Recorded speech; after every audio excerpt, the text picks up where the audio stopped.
স্মরণকালের ভয়াবহ বন্যার কবলে দেশের ফেনী, নোয়াখালী, কুমিল্লা ও ব্রাহ্মণবাড়িয়া সহ বিভিন্ন জেলা। দেশের এই দুর্বিষহ অবস্থায় সবাইকে এগিয়ে আসার আহ্বান জানিয়েছেন তারকারাও। বিনোদন অঙ্গনের অনেকের পৈতৃক বাড়ি এসব এলাকায়। ভয়াবহ এই বন্যায় তারকাদের কারো বাড়িতে বন্যার পানি ঢুকেছে, কারো আত্মীয় স্বজন বন্যায় ক্ষতিগ্রস্ত। অভিনয়শিল্পী ও পরিচালক মাহফুজ আহমেদের গ্রামের বাড়ি লক্ষ্মীপুর জেলার রামগঞ্জে। এই বন্যায় তার গ্রামের বাড়ির উঠানে এখনো পানি। মাহফুজ বলেন, গ্রামে ছোট ভাই আর পরিবারের সঙ্গে মা থাকেন। পুরো এলাকাটাই আমাদের আত্মীয় স্বজন, একে অপরের খোঁজ খবর নিচ্ছি। গ্রামে তো অনেক কিছু থাকে, পুকুরের মাছও ভেসে গেছে। গায়িকা পুতুলের মা বাবার বাড়ি ফেনীতে। গত কয়েকদিনে বন্যা পরিস্থিতির অবনতিতে পুতুলদের ফেনী শহরের উকিলপাড়ার বাড়ির দোতলা পর্যন্ত পানি উঠেছে। এই বাড়িতে পুতুলের ভাই তার পরিবার নিয়ে থাকতেন, পাশে বড় বোনও থাকতেন।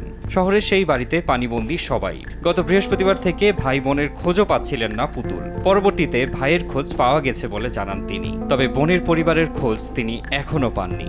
কোয়ালিটি সম্পন্ন আন্তর্জাতিক মানের still bar CSRM, committed for better still.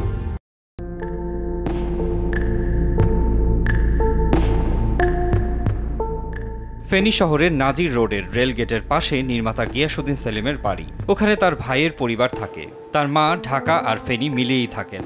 বন্যায় তাদের বাড়ির গ্যারেজে পানি ঢুকেছে বলে জানান সেলিম। এই বাঁধটা এত উঁচু করে দিয়েছে যে এখানে বাঁধ দিয়ে পানি জমায় রাখে, আর বাংলাদেশের পানির স্তর আরো নিচে। চলচ্চিত্র নির্মাতা মালেক আফসারীর শ্বশুরবাড়ি চৌমোহনী নর্দনপুরে। দোতলায় শ্বশুর শাশুড়ি ও অন্য সবাই থাকতেন।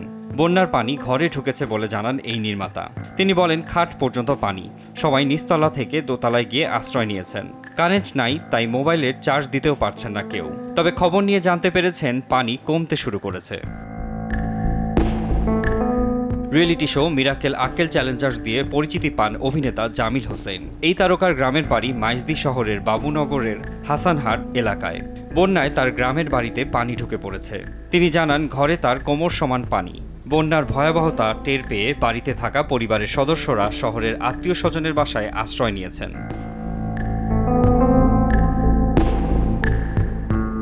জীবনের ৩০ বছর ফেনী শহরে কেটেছে নির্মাতা শিহাব শাহীনের। শহরের নাজির রোডের সেই বাড়িতে কেউ না থাকলেও শুনেছেন বন্যার পানি প্লাবিত হয়েছে ওই এলাকায়। বন্যার ভয়াবহতার খবর পেয়ে আত্মীয় স্বজনের সবাই খোঁজ খবর নিচ্ছিলেন, কিন্তু বিদ্যুৎ বিচ্ছিন্ন থাকায় মুঠোফোনে কারোর সঙ্গে এখন আর যোগাযোগ করতে পারছেন না শিহাব শাহীন।